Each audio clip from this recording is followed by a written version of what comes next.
It's a case that's firing up both sides of the affirmative action debate. Firefighter Frank Ricci of New Haven, Connecticut, qualified for a promotion after scoring high on an exam.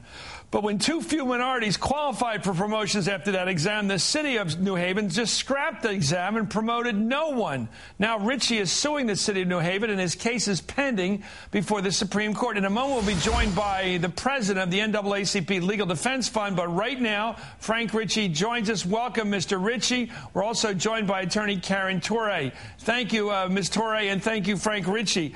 Frank, let me ask you this question. When you took the exam and when you finished the exam, did you feel, after getting the results, that you were going to make it to an official? You're going to get that promotion to lieutenant? Yes, I did. We, worked very hard and studied and had a good command of all the material when it was on the test. And when we looked at the test after we took it, I felt pretty well. Were there any complaints by your fellow firefighters after the test as to the fact that whether the test was relevant or not? Did anybody say these were a lot of obscure questions that didn't seem important to a fire official? Chris, no, that wasn't the case at all. The city went to extraordinary lengths to provide a roadmap for us to study for this exam, and the test went as far to even tell you what books the questions came from, and the oral interviews were given by people from all over the country, fire department experts. So we all felt really good about the exams and the way the exams were constructed. But were the questions concerning firefighting? In other words, when you get to a fire with an electrical fire or a chemical fire or something tricky in the city of New Haven, did this testing seem relevant to the job you were trying to get, a fire official? Without a doubt, 100%. The test was valid. It was fair. It was drawn from nationally accepted materials, nationally accepted books. Let me go to Ms. Torre. When did you get the word that these exams were going to be thrown out, that the city of New Haven didn't like the results, there weren't enough minority winners, they didn't like it because of political pressure? That's, I think, your argument. And they were going to junk them and not do anything at all, not promote anybody.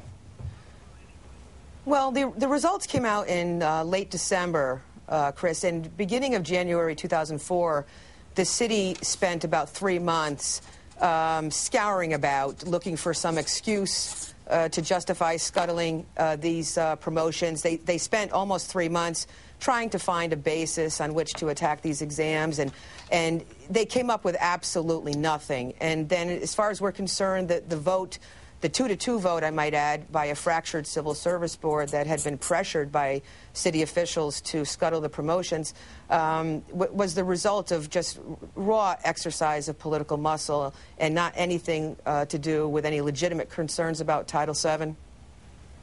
Let me ask you, Frank, within your department up there, how many people are there in the New Haven department, the fire department?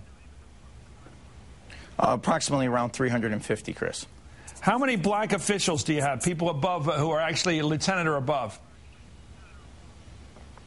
I don't have the exact numbers offhand, but our past chief of the department was an African-American. Our current chief of operations presently is African-American. We have several African-American and Latino firefighters in command positions within the department.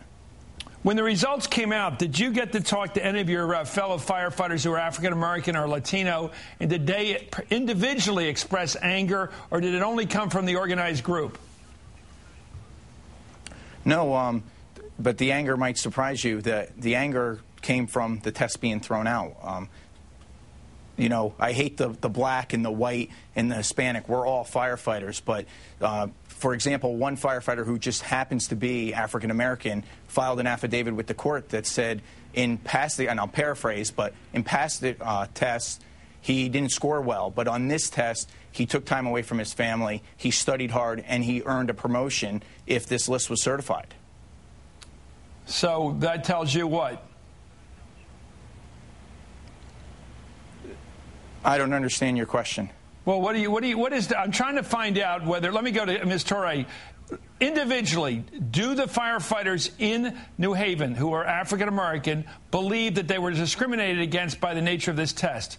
Is that a fact or not a fact? Do they believe it was a discriminatory test? Not the organization that may be causing trouble for you up there or was active in pressuring the city government, but the individual black firefighters and Hispanic firefighters believe this was an unfair test?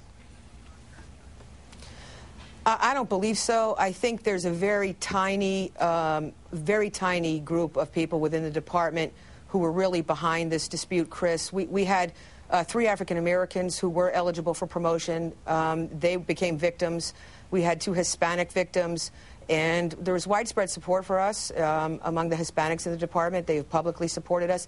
And many African Americans in the department, I agree that this was really a dispute started by a very small group of people who failed the exams. And so if there's any fracture, it's really within the African American community. And for the most part, we've enjoyed widespread support for our efforts. Let me ask you about your views about civil rights. It seems to me, from my understanding of civil rights, there's a couple of ways you can look at these meritocracy tests.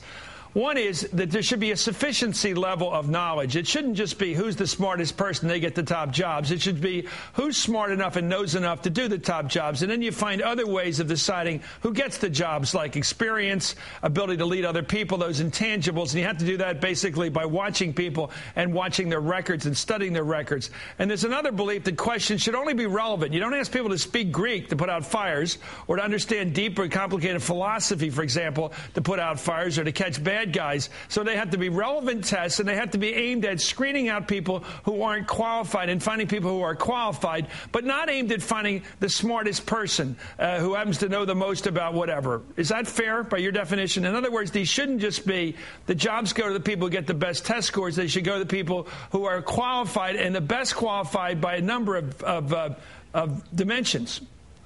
You accept that? That's correct. I do, but where people fail to understand how that applies to this case is in their failure to understand what kind of exams were given here. There's been a lot of misinformation about these exams. It was not solely a written exam.